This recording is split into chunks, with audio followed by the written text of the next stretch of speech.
around the port. So Farron joins us right now in the KUM News Zoom room. So Farron, hop in. Good morning. All right. So since before we get into your new video and talking about your work on Instagram and everything like that, what was some of the feedback you got when you came on our show, and like what were people saying like about your video and how crazy that was?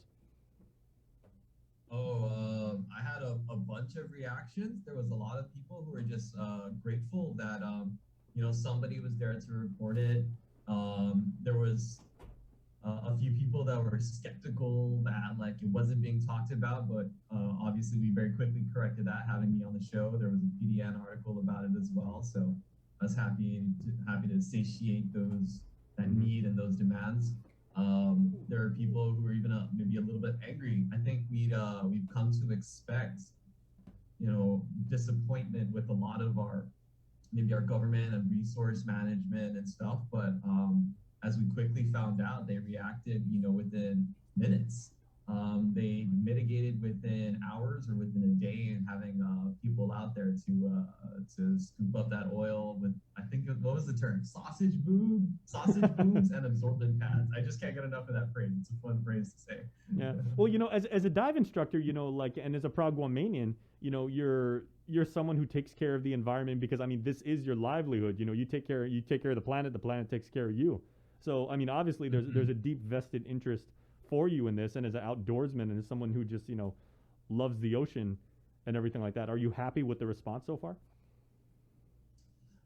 From what I understand of it, yeah, actually. For this particular one, I would really love if they were able to find out who did it. Sometimes it's one of those things that's impossible. Apparently, I caught the entire duration of that oil slick, which is most likely diesel, or which I heard was diesel from the from EPA and from the Coast Guard. And I've been thinking about it because it was such a small amount. The estimate said it was around like 5 gallons or something like that. I'm like, okay, so obviously it's not like ships transferring fuel, or it was just a very small amount that leaked, or is it someone's like gas can that tipped over and someone dumped their bilge in there?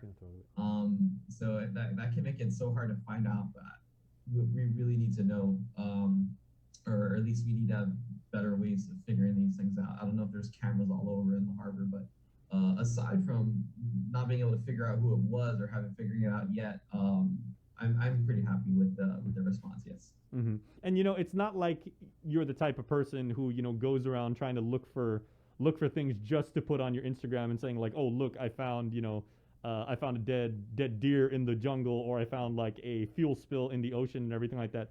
You're someone who actually likes to capture moments and show the beauty of our island too. We got your Instagram handle up right now, and just let me ask you, and please be honest. You can flex if you want and everything.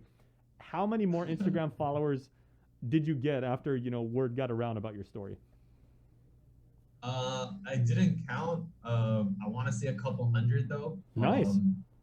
Yeah, so you got a little bit of a bump. That's good. And well, it's a pretty big jump considering I only have like something over 1,000 followers now. So it brought me over that like 3 to 4 digits number of followers for sure. Well, and one of the organizations and some of the people who are big fans of yours now are the folks at the Guam EPA who, when Nick Lee was on last time, he was singing your praises, and he was like, yes, thank you for taking the initiative in this and documenting it and, making the right call, and, for your own safety and that of your students and everything, having the presence of mind to, get out of the water and realize that that was a potentially real serious situation and everything. And, they would hope that your experience and the lessons that you've taught all of us, as your neighbors and everything like that, would be passed down. And now everybody knows, what to do if they see something, and if they happen to be in that situation, how to handle it. Thank you.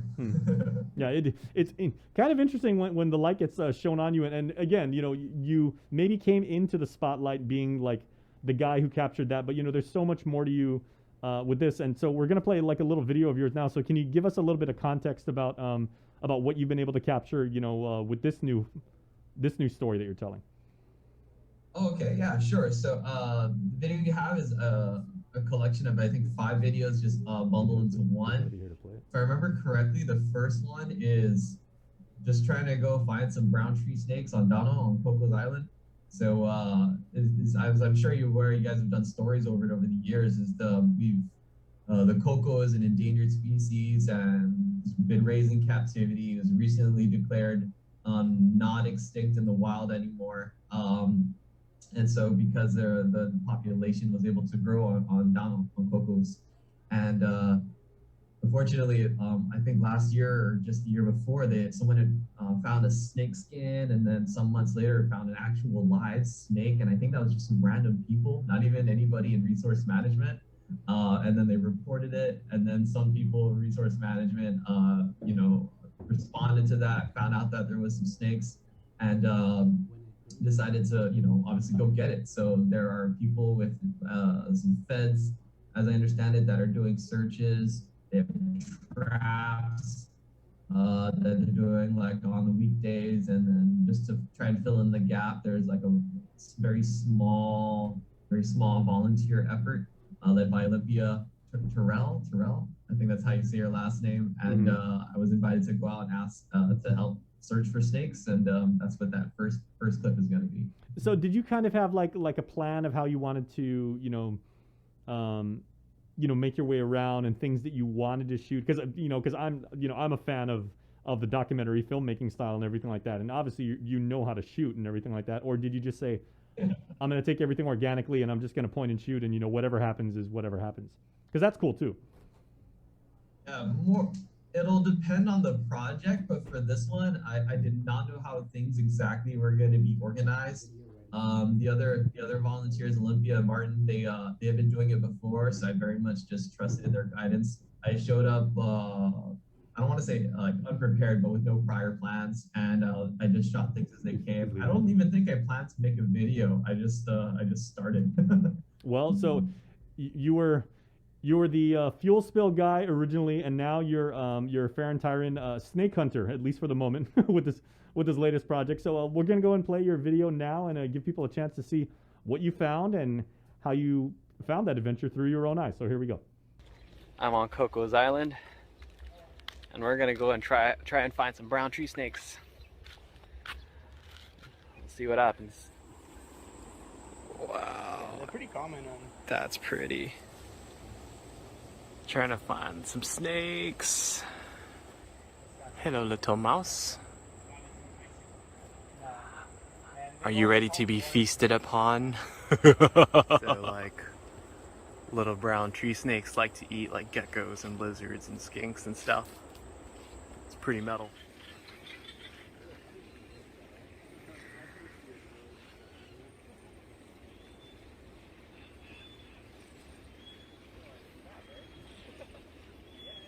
Those are nests for black naughties. Yeah, for sure. Success. There's a little guy in there. On June 30, 2021, the Mauricio Pier project hosted their 4th underwater cleanup.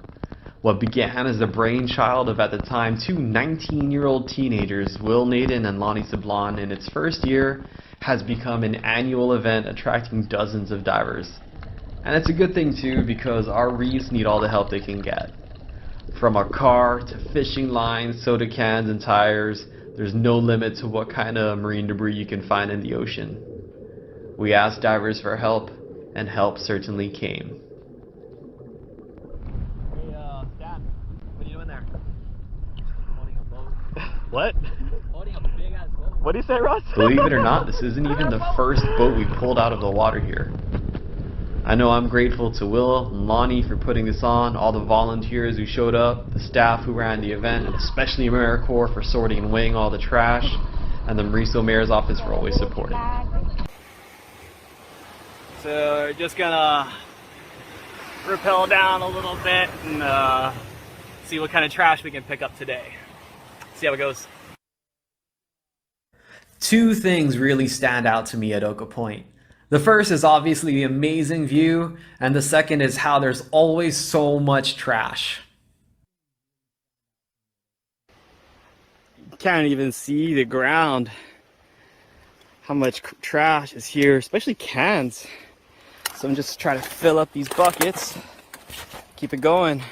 It's brutal. Whew. A small group of friends and I recently started rock climbing and thought we could use our skills for good. We chose to rappel down for safety reasons, and it's a good thing we did because it was treacherous with bottles, cans, and rocks easily rolling underfoot. It's so dense, Nick accidentally triggered a mini avalanche of trash. We filled up 8 bags of trash and barely made a dent.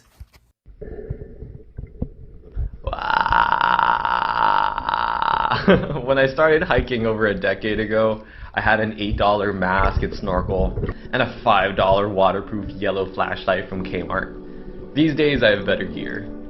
So it's really cool to be able to see a glimpse of the ancient life forms that made this limestone and the layers and shapes they make. If you're familiar with the hike, you can see some basic levels. There's the road at the top of the hike, and then there's the caves and laddie site near the water. And this is all limestone created by ancient reefs, which means at some point in history, all this land was underwater in the ocean.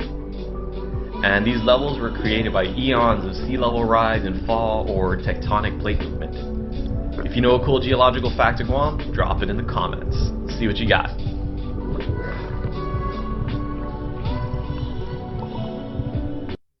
Half a day, these are higum or maybe gatsai in Chamorro, and they're the traditional carving tools of the Chamorro people and probably other Micronesian islanders as well. I've let the wood dry out for about almost 3 months just to see what would happen, and it's developed these concerning cracks which may make this not usable. I'm not too sure yet. We'll see how it goes. It may be possible to kind of just use this part of the wood here and then go diagonal like this. And if the crack stops there, then that's still an okay piece of wood. See how it goes.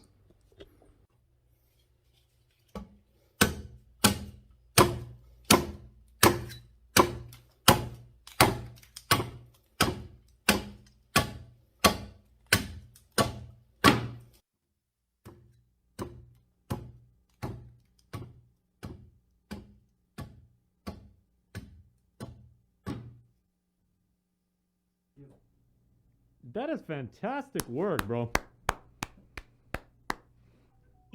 So, do you consider yourself, Farron, now like a nature film producer or a documentary? No, I'm totally not like patronizing and everything like that, because I grew up like a fan of like the Disney nature films, and you know, like you were probably a little bit too young for this, but like the Jacques Cousteau, like oceanography. Yeah, David Attenborough. Yeah, David Attenborough. I mean, you know, like was it Green Planet or Blue Planet?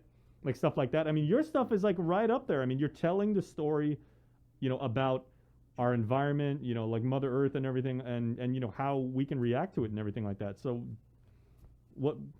where's your like your mindset now that you've made like a few of these and everything like that? I'm sure you want to continue this. It's really good work. Yeah. I really would just consider myself, and you're not gonna like this. I'm just a guy that likes to do stuff. That's really it. So like at the moment I'm having a nice spat of more nature oriented videos. Actually, I would say most of my videos are nature oriented, but if you go back to my feed, I do a lot of other weird stuff.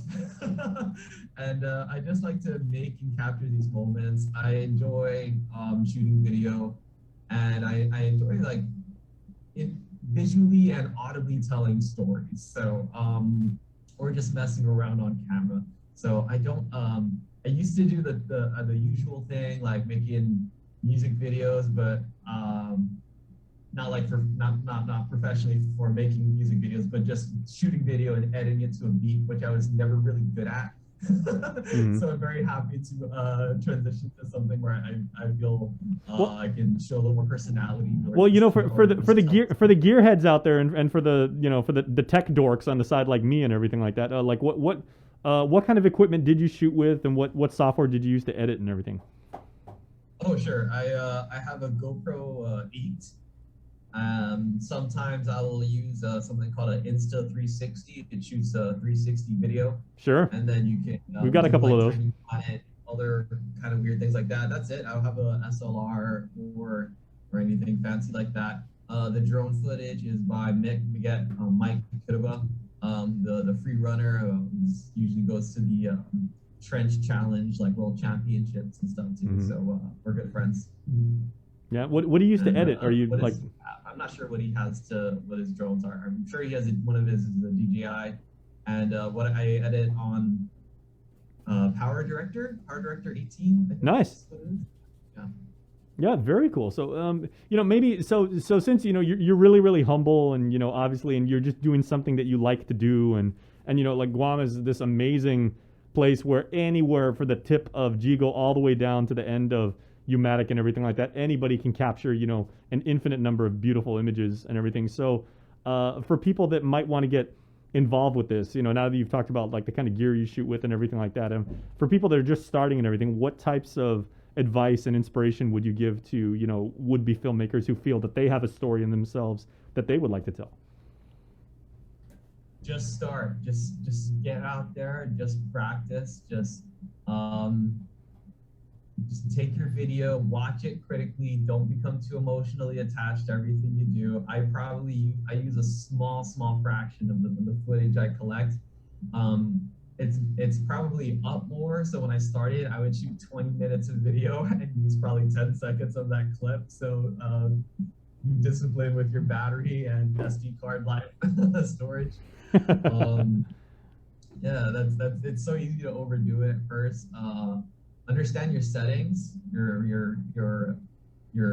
frame rate, your field of view. You don't always want to go wide, especially if all you have is a GoPro, like I've had over the years. Sometimes that narrow focus is what you want, and just put that emphasis on a small thing. But most importantly, just play like little children. Just like play. There's not necessarily any rules. Just play around and see what your style works for you. Don't necessarily try to copy anybody else's style. I tried to for years, and I wasn't very happy with it. But as soon as I started just making my own stuff up, my own ways of approaching things, my own angles, my own approach to narration and storytelling, it's a much more joyous experience. And now here I am talking about it, which I would never have expected to happen. Well, it is. I mean, and obviously it is a lot of fun too. You got to admit. It is.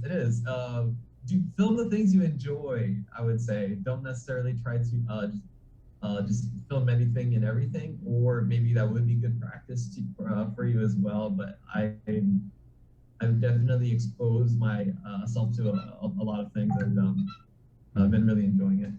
Sorry, that's my ringtone.